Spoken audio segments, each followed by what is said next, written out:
Hey, what is up, everybody? Michael Crump back here again, talking about the latest and the greatest in PlayStation homebrew news and much, much more.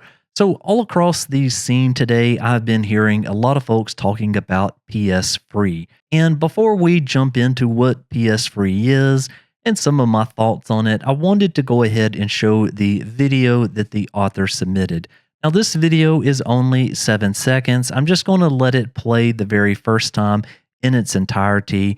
So there you go. They hit the internet web browser. They're on a local host. We see something called QuickHEN 2, and well, it's already over. Now that video is looping.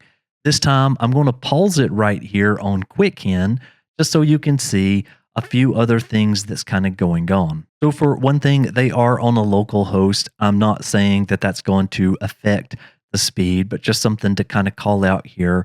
It does say come to QuickHEN stages, which is something that we're kind of familiar with. Other exploits. Finally, it's done. It's complete. It says you're all set. And then it's got a bunch of different credits from a lot of these names that obviously we already know and love. Looking back at the tweet that came out, we can see that Celeste Blue says, finally a fast and stable WebKit exploit for the PS4 system software version 6.00 to 9.60. Give some credits to the original two people who discovered that vulnerability. And then he says, anonymous for writing PsFree exploit, and to myself for testing, porting it, and other improvements. Now, anytime I kind of see this sort of thing first drop out in the scene is as people start misreading this. And when they see PS4 system software version 6 to 9.60, well, it tends to kind of lead to people being like, oh, we're hacked now. And I've seen this over and over. Other sites, they'll pick up on it. They'll say, okay, a WebKit exploit for all of these versions. Ooh, that looks so great. QuickHEN is announced. And then people down in the comments will do things like time to buy a PS5 or nice, can't wait to hack my PS5. And I always try to kind of keep us all kind of grounded in a bit of reality here. And the main thing I guess I wanted to say to kind of start this off is that PsFree is a WebKit exploit that will give us the Userland capabilities. Now, typically with these types of exploits, you have a Userland exploit that you chain with other exploits.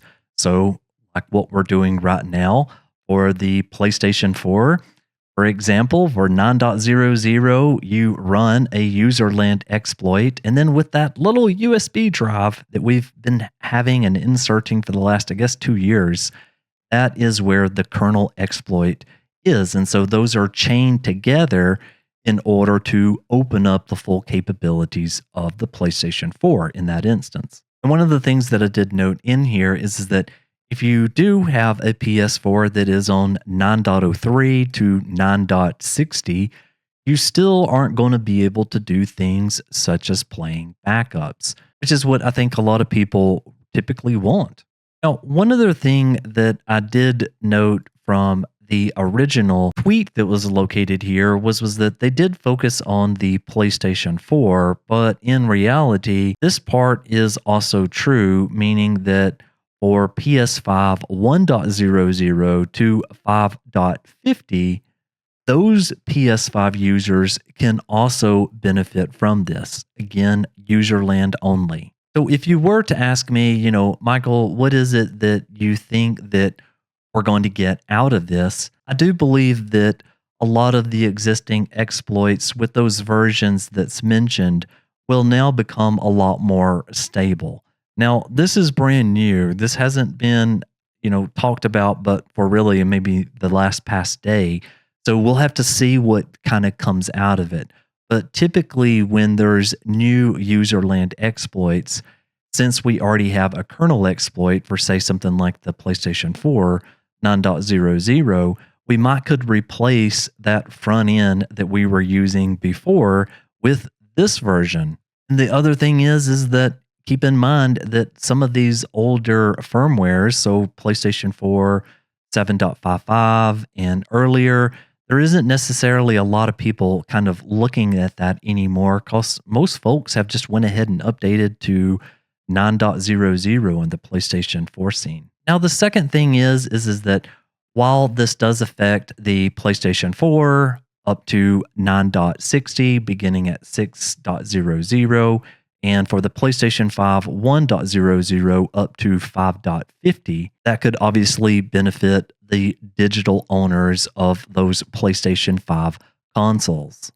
But what this more than likely will be used with is just chaining this with another kernel exploit. Now, the USB drive, it simply isn't going away with this and when this releases. And so kind of my goal for most of these videos that I make is for the end user. And I will say that with this, if it works, then you more than likely will get a more stable Userland exploit that you can use and you can enjoy. Maybe it will have less kernel panics. Who knows though? Now, there are a couple of ways that you can go ahead and try to play with this right here today. The very first one is that Control Execute has obviously hosted this on his site. So you can go to this URL. The links will be in the description. Or you could go over to Walolo's site, and if you scroll down at the bottom here, they have you can download it here, and you can just follow that link and get everything downloaded and set up. Well, anyway, I thought I'd make a kind of quick video talking about this. I hope this helps somebody out there. Thanks again for watching, and I'll see you on the next one. Michael, out.